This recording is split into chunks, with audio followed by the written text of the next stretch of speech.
Hi friends, कैसे हैं आप लोग। मैं Tinku Sethe, science zone academy Chhindwara.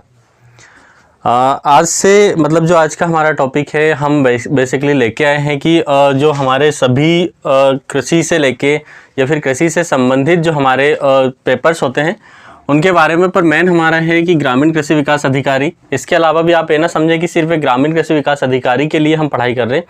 बिल्कुल, इसका तो ये मेन टॉपिक है ही, पर इसमें हम PAT, ICAR, CGPAT, CSA, BHU और जितने भी आपके एग्रीकल्चर रिलेटेड एग्ज़ाम हैं सभी में ये टॉपिक आपकी मदद करेगा। तो अगर हम बात करें कि आप ये ना समझें कि एक किसी मेन टॉपिक को लेके चल रहे हैं या फिर एक किसी वैकेंसी को लेके चल रहे हैं, सबके सब जितने भी एग्रीकल्चर एग्ज़ाम हैं सभी एग्ज़ामों में इस टॉपिक से पेपर में क्वेश्चन बनते हैं। इसलिए हम इस टॉपिक को एक कॉमन टॉपिक है, कॉमन टॉपिक के रूप में पढ़ेंगे जो सबके काम का है। PAT वालों का भी उतना ही काम का है जितना काम का ग्रामीण कृषि विकास अधिकारी या वरिष्ठ कृषि विकास अधिकारी वालों के लिए। तो अगर हम बात करें कि आज का हमारा टॉपिक क्या है, तो आज का हमारा टॉपिक एक मेन टॉपिक है, ऐसा टॉपिक है जो कि बेसिक आपके ऐसा होता है कि इसको समझने में बहुत ज़्यादा प्रॉब्लम होती, क्योंकि इसको पैथोलॉजी कहा जाता है, प्लांट पैथोलॉजी। और जो प्लांट पैथोलॉजी है, पादप रोग विज्ञान, जिसको हम पादप रोग विज्ञान के नाम से जानते हैं, इसके अंतर्गत पौधों में होने वाली जो सामान्य बीमारियां होती हैं या फसलों में, आप जो एग्रीकल्चर से जितनी फसलें आपने पढ़ा है, जितनी अगर आपने हॉर्टिकल्चर में जितने फल के नाम पढ़े हैं या फिर फलों को पढ़ा है, इसके अलावा फ्लोरिकल्चर में आपने जितने फूल पढ़े हैं, सबके अंदर कुछ ना कुछ रोग होते हैं। सबको कुछ ना कुछ रोग होते हैं। उन्हीं रोगों के बारे में हमको सूक्ष्म तरीके से जानकारी लेना है कि इन रोगों की रोकथाम कैसे की जाएगी, इन रोगों को समझा कैसे जाएगा, कौन सा रोग किस प्रकार से होता है, इसके अलावा रोगों के कारण कौन कौन से हैं और इनको रोकने के लिए हम कौन कौन से उपाय करेंगे। तो वो चीज़ों को समझना है। उसके पहले हम थोड़ी सी बेसिक जानकारी लेते हैं पादप रोग विज्ञान, प्लांट पैथोलॉजी की, कि इसके बारे में हमको कारण पहले हम समझेंगे कि प्लांट पैथोलॉजी होती क्या है।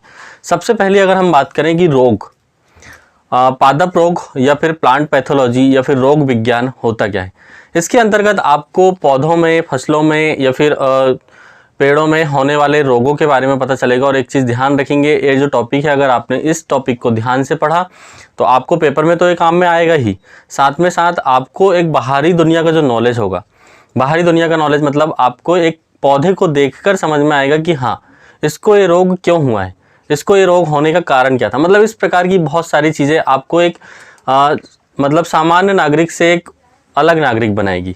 उस चीज़ की तरफ हम लेके चलते हैं और आप आइए अच्छे से समझेंगे। जो भी चीज़ में प्रॉब्लम होगी आप नीचे कमेंट्स बॉक्स में कमेंट करके बताएंगे कि ये चीज़ समझ में नहीं आई या फिर इसमें प्रॉब्लम हुई। मैं बिल्कुल उस चीज़ को आगे के वीडियो में क्लियर करूँगा, ठीक है। आगे अगर हम बात करें कि पादप रोग विज्ञान, पादप रोग विज्ञान कृषि विज्ञान से संबंधित है। इसके अलावा वनस्पति विज्ञान, मैंने समझाया था आपको, वनस्पति विज्ञान जितनी भी वनस्पति आती हैं, अथवा जैव विज्ञान। इसके अंतर्गत कृषि विज्ञान से संबंधित चीज़ें, वनस्पति विज्ञान से संबंधित चीज़ें, जैव विज्ञान से संबंधित की वह शाखा जो रोगों के कारणों व उनकी रोकथाम के उपाय का अध्ययन करवाती है, क्या कहलाती है? प्लांट पैथोलॉजी कहलाती है या फिर पादप रोग विज्ञान कहलाती है। पादप रोग विज्ञान वही फिर से एक बार जल्दी से पढ़ेंगे, अच्छे से समझेंगे। इसके अंतर्गत कृषि विज्ञान, वनस्पति विज्ञान, जैव विज्ञान की एक शाखा है जो कि रोगों के कारणों व उनकी रोकथाम का अध्ययन करवाती है, पादप रोग विज्ञान या फिर प्लांट पैथोलॉजी कहलाती है। अब हम प्लांट पैथोलॉजी के बारे में समझते हैं कि रोग होता क्या है। तो पौधों एवं रोग जनकों के बीच हुई पारस्परिक क्रिया को रोग कहते हैं। रोग किसको कहते हैं? कई बार डेफिनेशन यही की जाती है, रोग किसे कहते हैं। 4 ऑप्शन आपके पेपर में होते हैं।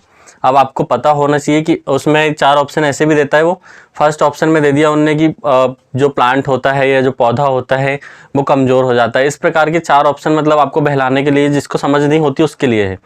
पर आप सीधे सीधे एक चीज़ समझें कि पौधों एवं रोगजनक कितने प्रकार के हो सकते हैं, इसको भी हम समझेंगे कि रोगजनक कौन कौन से प्रकार के होते हैं। जीवाणु हो सकते हैं, विषाणु हो सकते हैं, इसके अलावा कवक हो सकते हैं, इसके अलावा प्रोटोजोआ हो सकते हैं, है ना। इस प्रकार से रोगजनक पौधों और रोगजनकों के बीच हुई पारस्परिक क्रिया को रोग कहते हैं।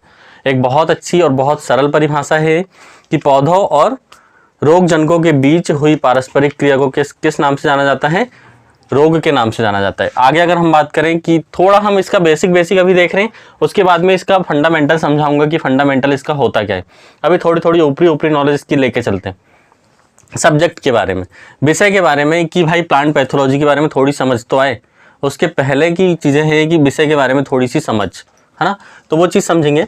इसके अलावा हम बात करते हैं, इटली के एक वैज्ञानिक थे माइकेली, जिन्होंने सन 1729 में 1729 में कवकों का अध्ययन किया था। मतलब इससे पहले कवक के बारे में किसी को भी जानकारी नहीं थी कि कवक के द्वारा भी पौधों को कोई ना कोई बीमारियां हो सकती हैं।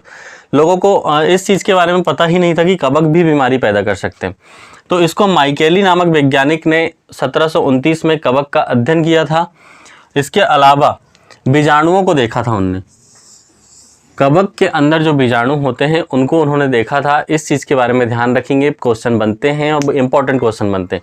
ये मतलब फंडामेंटल से भी फंडामेंटल है, बहुत ज़्यादा बेसिक है, मतलब इतना बेसिक चल रहा है कि आपको बनना ही चाहिए और यहाँ से बहुत क्वेश्चन बनते हैं। तो ध्यान रखेंगे, माइकेली का नाम, माइकेली कहाँ के वैज्ञानिक थे ये भी पूछा जाता है, इटली के वैज्ञानिक थे। 1729 में इन्होंने कवक का अध्ययन किया था। इसके अलावा इन्होंने कवक के अंदर किस चीज़ को देखा था, बीजाणुओं को, ठीक है।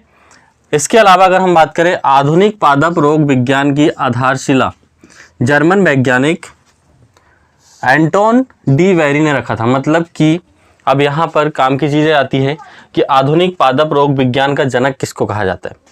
आधुनिक पादप रोग विज्ञान मतलब प्लांट पैथोलॉजी फादर, है ना, फादर ऑफ प्लांट पैथोलॉजी, तो वो कौन है, एंटोन डी वेरी। कौन है, Anton de very. Anton de very को फादर ऑफ प्लांट पैथोलॉजी के नाम से जाना जाता है। ध्यान रखेंगे, ये जो वैज्ञानिक थे जर्मनी के थे, इसके कारण इनके नाम के सामने आपने देखा होगा जर्मन वैज्ञानिक लिखा है ना। जर्मन वैज्ञानिक एंटोन डी वेरी को पादप विज्ञान के जनक के नाम से जाना जाता है। आगे अगर हम देखें, मेयर एक व्यक्ति था, मेयर ने विषाणु की द्वारा होने वाले रोगों की खोज की थी। माइकेली ने किसकी खोज की थी, कहाँ गया माइकेली, ये हो गया। माइकेली ने किसकी खोज की थी, कवकों के द्वारा होने वाले रोगों की। जबकि यहाँ देखेंगे कि जो मेयर एक ऐसा पहला व्यक्ति था जिसने कि किसके द्वारा, विषाणु के द्वारा होने वाले रोगों की खोज की थी। और उसमें भी कौन सा रोग, तंबाकू का मोजेक वायरस। तंबाकू का जो मोजेक रोग होता है जिसमें तंबाकू की पत्तियां जो होती है वो डैमेज होने लगती हैं, उस रोग के बारे में मेयर नामक व्यक्ति ने बताया था हमको। तो आगे और देखते हैं हम इसके बारे में बेसिक थोड़े से मतलब वन लाइन फैक्ट टाइप के। उसके बाद मैं इसका फंडामेंटल समझाऊंगा, रोग कैसे होते हैं, रोगों के कारण कौन कौन से होते हैं, कौन से रोग किस कारण से होते हैं, उस चीज़ को समझेंगे इसके बाद। अभी देखते हैं हम इसके वन लाइन फैक्ट और। हाँ, तो अब हम देखते हैं इसको आगे कि जूलियस कून नामक एक व्यक्ति था जिनने सन 1858 में 1858 में पादप रोग पर एक पुस्तक लिखी थी। इसकी पहली पुस्तक थी, इसीलिए इन्हें पादप रोग विज्ञान का जनक कहा जाता है। ध्यान रखेंगे, अभी मैंने एक बताया था विश्व का आधुनिक जनक, एक बताया हूँ पादप रोग का जनक कौन है, जूलियस कून। ध्यान रखेंगे। इसके अलावा मैंने एक और बताया था जिसने वायरस की खोज की थी, नाम याद रखो उसका। इसके अलावा एक और है, देखते हैं विजय रिंज जो था उनने क्या किया था, सर्वप्रथम वायरस या विषाणु की खोज की थी। और इन्हें नहीं, सबसे पहले खोज तो और दूसरे ने की थी, पर इनने वायरस को वायरस नाम दिया था या विषाणु को विषाणु नाम इनने दिया था। ध्यान रखेंगे, क्योंकि हम पादप रोग विज्ञान पढ़ रहे हैं, प्लांट पैथोलॉजी पढ़ रहे हैं, इसलिए हमको इन चीज़ों के बारे में जानकारी बहुत ज़रूरी है। इसके अलावा ईजे बटलर नामक एक व्यक्ति था जिसको भारत में इसने क्या किया था, मतलब आधुनिक रोग विज्ञान का पिता कहा जाता है। इसको क्या कहा जाता है, भारत में आधुनिक रोग विज्ञान का पिता किसको कहा जाता है, ईजे बटलर को। इन चीज़ों को भी ध्यान रखेंगे, 4 पिता हो गए अभी इसके, है ना। भारत में आधुनिक रोग विज्ञान का पिता ईजे बटलर। इसके अलावा इसकी जो पुस्तक थी, इसका नाम था fungi and disease and plant. Fungi and disease and plant किसकी पुस्तक थी, ये ईजे बटलर की पुस्तक थी। इस पुस्तक के थ्रू उन्होंने समझाया था कि किस प्रकार से प्लांट में या पौधों में रोग लगते हैं। इसके अलावा धान्य कीटों के रोग चक्र की खोज, मतलब धान्य कीट मतलब जिन फसलों को हम अपने खाने के लिए यूज़ करते हैं, उन फसलों में जो कीटों के रोग होते हैं या फिर रोग चक्र की जो खोज की थी आगरा कॉलेज के एक प्रोफेसर थे जिनका नाम था करमचंद मेहता। करमचंद मेहता ने इन चीज़ों की खोज की थी। किसकी, धान्य कीटों के रोग चक्र की खोज, मतलब कि धान्य कीट जो होते हैं, धान कीट मतलब जो जैसे गेहूं में कौन कौन से कीट लगते हैं, घुन लग जाता है, या फिर धान के जो कीट होते हैं, धान मतलब जिनको हम खाने के लिए यूज़ करते हैं, है ना, ध्यान रखेंगे। उनकी खोज किसने की थी? आगरा कॉलेज के करमचंद मेहता एक प्रोफेसर थे, उन्होंने इनके रोग चक्र की खोज की थी। इसके अलावा अगर हम बात करें, कोई भी पादप में रोग 3 कारणों से लगते हैं। इन तीनों कारणों को ध्यान रखेंगे। क्वेश्चन आता है कि निम्न में से किन कारण से रोग लगते हैं या नहीं लगते हैं, तो ये 3 चीज़ ध्यान रखेंगे। इसके अलावा चौथा जो ऑप्शन होगा उसको आप क्रॉस करेंगे, है ना, पेपर में ऐसे क्वेश्चन बनते हैं। तो पहला कारण इसका होता है, किसी भी प्लांट में रोग लगने का पहला कारण क्या होता है? परपोषी। दूसरा कारण होता है रोगजनक, और तीसरा कारण होता है पर्यावरण के बीच में होने वाली पारस्परिक क्रिया।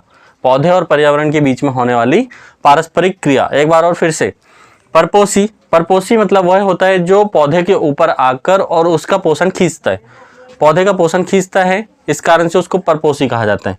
एक होता है रोगजनक। रोगजनक का मतलब होता है जैसे कि कोई भी विषाणु हो गया या फिर वायरस हो गया, इस प्रकार की चीज़ें क्या कहलाएंगी? रोगजनक। इसके अलावा पर्यावरण के बीच में होने वाली पारस्परिक क्रिया, और पौधे और पर्यावरण के बीच में जो पारस्परिक क्रिया होती है उससे भी रोग बनते हैं। कैसे कि अगर हम बात करें कि भाई मौसम जैसे बारिश का मौसम है, या फिर और कोई भी मौसम, बारिश के मौसम से ही अच्छे समझ में आएगा। तो जैसे बारिश का मौसम है और बारिश के मौसम में ज़्यादा पानी गिर जाने से कई बार ऐसे होता है कि फसलों में बुरा प्रभाव पड़ता है, तो उसके कारण भी रोग आते हैं। इन चीज़ों को समझ के चलेंगे कि तीनों कारण बहुत इंपॉर्टेंट है, और हम आगे इनका और एक बार और अगली क्लास में बेसिक समझेंगे, है ना। तो तब तक के लिए thank you, thanks for watching video.